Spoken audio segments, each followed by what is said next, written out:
Hi, my name is Ben Roberts, and I'm going to be playing in a session of No Limit Hold'em.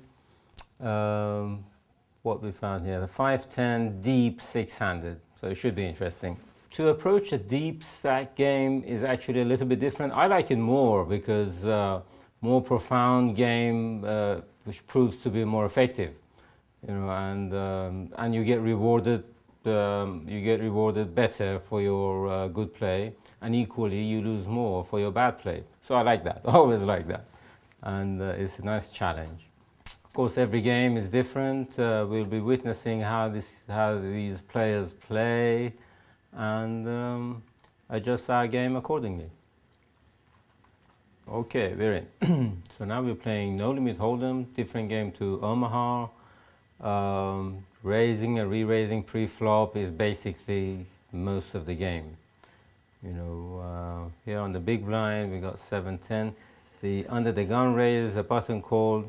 I'm not so keen on these hands. Many players would call this, but I'm not a fan of coming in situations where the raise is behind me. A volunteer caller comes in and I'm out of position to both of them. Forget that. I'd much rather raise this if everybody passes with no hand, but not now. You're not doing much wrong if you raise the big blind when you're in the small blind with any hand, really, as long as you don't do it often enough and the player that you're up against is not a tricky one. You need to respect players around the game for their good abilities, and equally capitalize on the players that do not have great abilities. You know, that's my job. Now there's a limper there.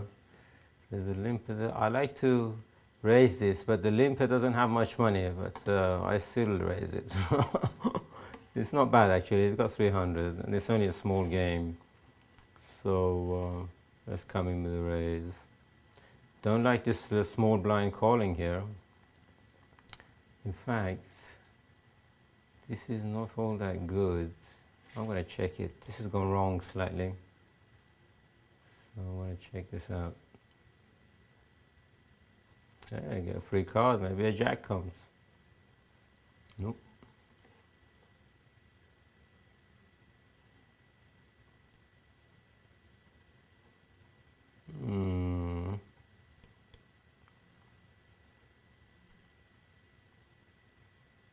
It was a little bit on the loose side. I could have chosen to throw the hand in, but I was keen to play.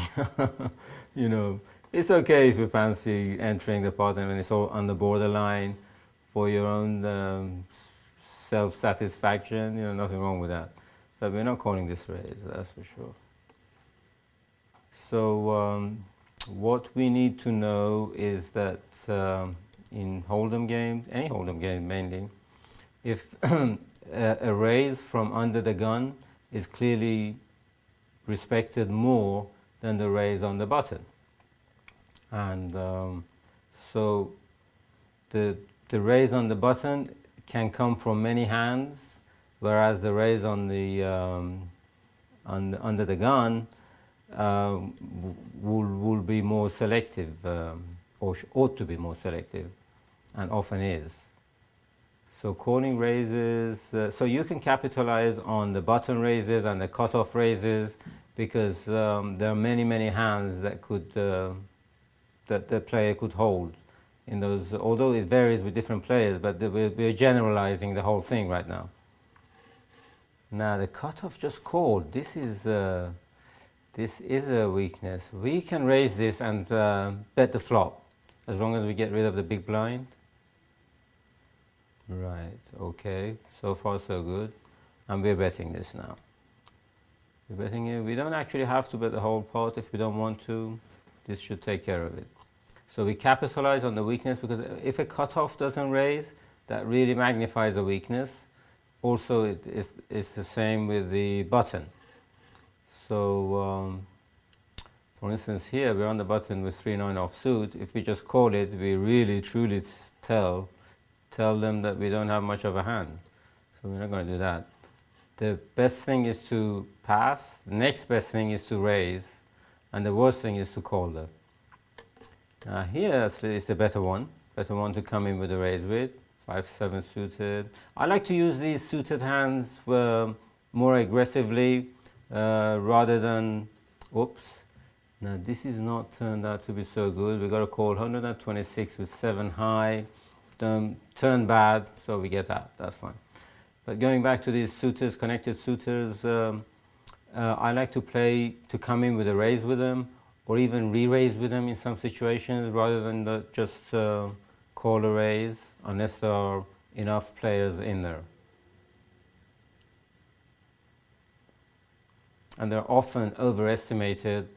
They don't play very well in certain spots, and because they're overestimated, people play them often. And it's a bit tricky to recognize where to come in with them and where not to.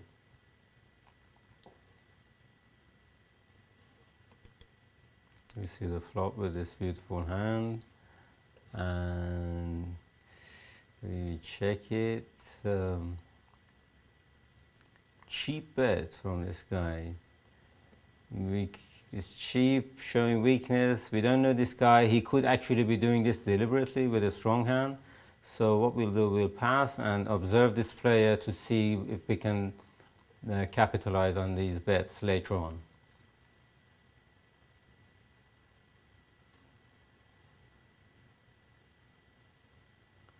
5 jack suited, small blind, under the gun call, so we just call it and hope for it. It's not great sitch, but we'll see how it goes. It's not great for one of the reasons it's not great is because the big blind can raise and we can't see the flop with it. And even if we did, it's not going to be much good out of position to 2 players. We are getting lots of 9 highs and 7 highs, but that keeps you out of trouble for now and lets you observe the game. So there's positive in that too. There's always positive out of all situations, you know. It's your choice. What you need to do basically, not just in poker, in life, lean into thoughts that make you feel good as opposed to the ones that make you feel miserable. All right, we got a situation here, small blind with king high, we can raise it, and often we win it here and now. And if we get a caller, we can take him on. Whoops, but if we get a re-raiser, we think about whether we can take him on or not. I don't like calling him from here out of position, a re-raiser. There could be a genuine hand there. I don't know the player well enough, so I give him the benefit of the doubt for now. I would rather have a pair to call a re-raise with, to capitalize with. I'm getting clearly 8-1 my money, and he has more than that, so or ace king, ace queen suited, stuff like that, where I can hit my ace and check raise him and capitalize on that too. So you need the type of hands that can make money out of his aggression, since he's the raiser, because he's going to be continuing. Now here, king 8 suited, late position, it seems good, but the under the gun mini raise doesn't look so good suddenly. It turns horrible. But if he wasn't there, I'll come in with a raise with this hand.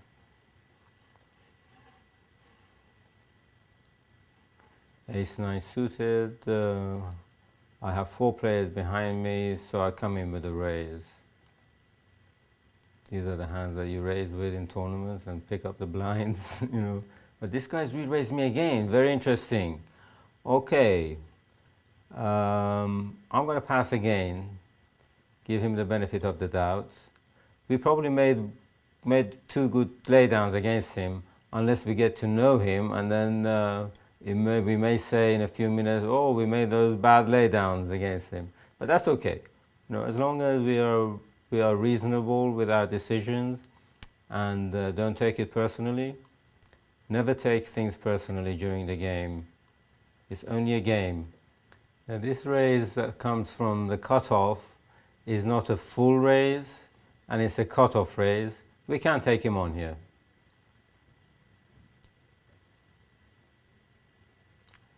Okay, we've taken him on, we got position on him.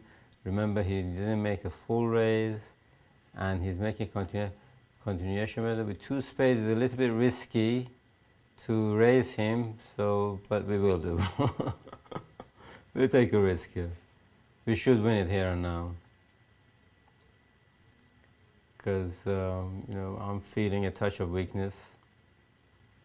Well, you know, sometimes when you're feeling the wrong, and he was deliberately making it look weak, and so we give up. We give up, and that's gone wrong. So this guy ship it over here. He may be a bit tricky, and we will treat him exactly as that. We could have laid our hands down pre-flop with Jack Queen on the button, but you know, it's a cutoff raise. Cutoff raise can be anything. We can take him on and play it. And plus, we haven't been involved in a pot for a while, so he will need to respect that too. Now here we've been playing the game for a few minutes, and we haven't won one pot yet.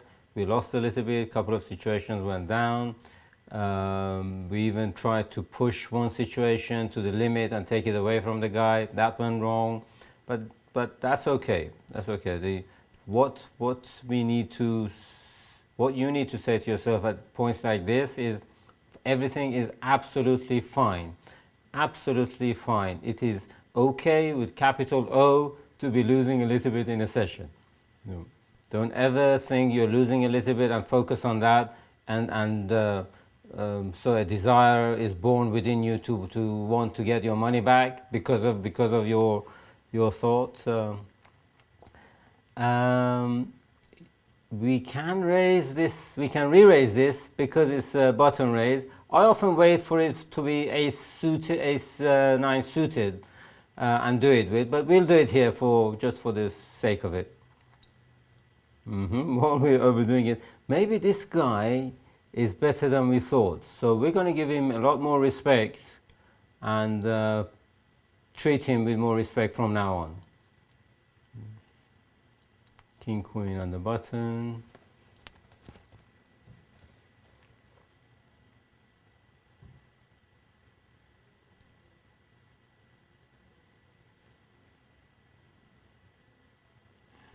All right, we're going to come in with a raise. I'm sure many players would do this. All right. I'm sure an interesting thing is going to come up any second.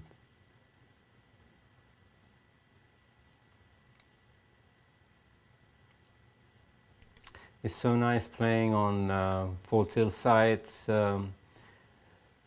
because it's a great software, it's fast, and you feel most secure on this site because it's important to the company that security is extremely important, and as a result you feel comfortable.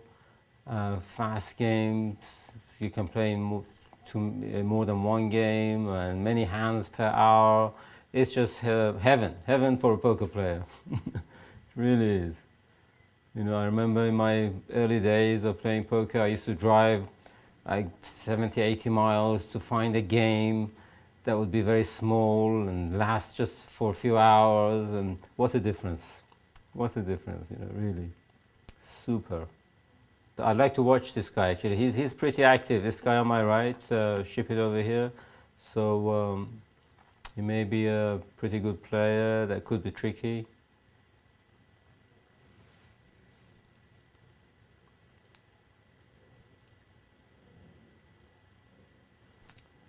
Oh, the guy on my left just lost the pot, and he came in with a raise under the gun, but I'm not taking him on.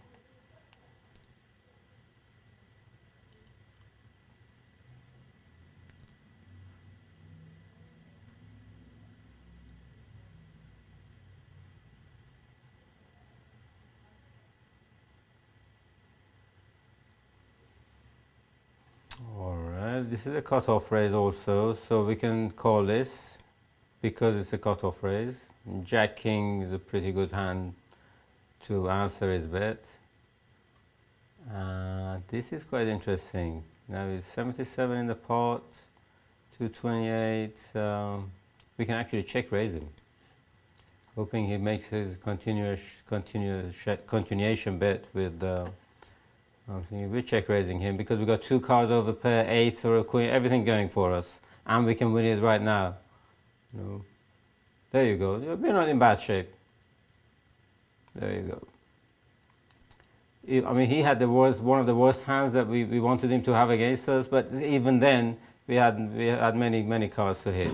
So the aggression there was nice because we can win it there and then, and if you do get a caller, you have every chance of winning it afterwards. To take short stacks out of the games, you know, hands like ace-jack suited, ace-10 and ace-9 suited, they become more active against short stacks since there isn't risk of losing a lot with it, and you can capitalize on those. Yeah, well, clearly we have a new player with more money and new game. Let's see who we're dealing with and how should we play with him. And this guy on my right, I need to watch him. You know, it's kind of drawing my attention, and the guy on my left. So these two guys, I need to watch them more closely. Like you see, there's a lot of activity going on here. He betted, he got a raise, and he moved in. And hopefully we'll be able to see the hands here. No, okay, that's fine. Can't see every hand. But as soon as you see a hand, you can draw a lot of information out of that, and you need to put all of those hands under scrutiny, because in a minute or two, or in a few minutes, a bit later on, you're going to be making a decision based on what you have seen. And it probably would have been different if you hadn't seen the hand.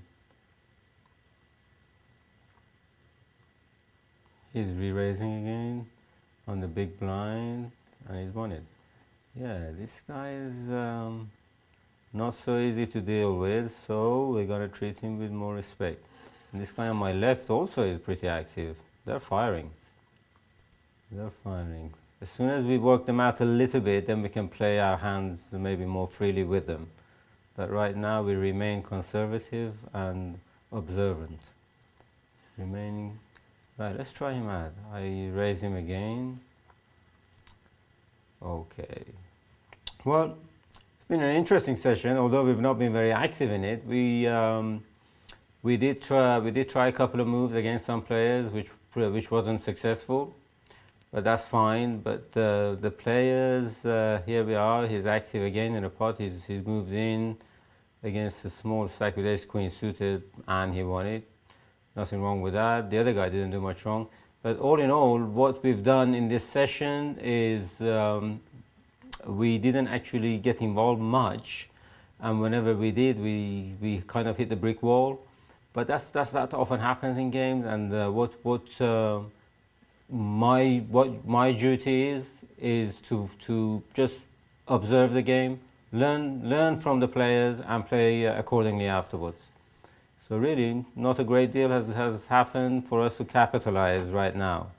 All we've found out that the player on my right is pretty active and aggressive, and perhaps one of the best players on here. So we're going to approach him with more respect until we're sure what we're up against.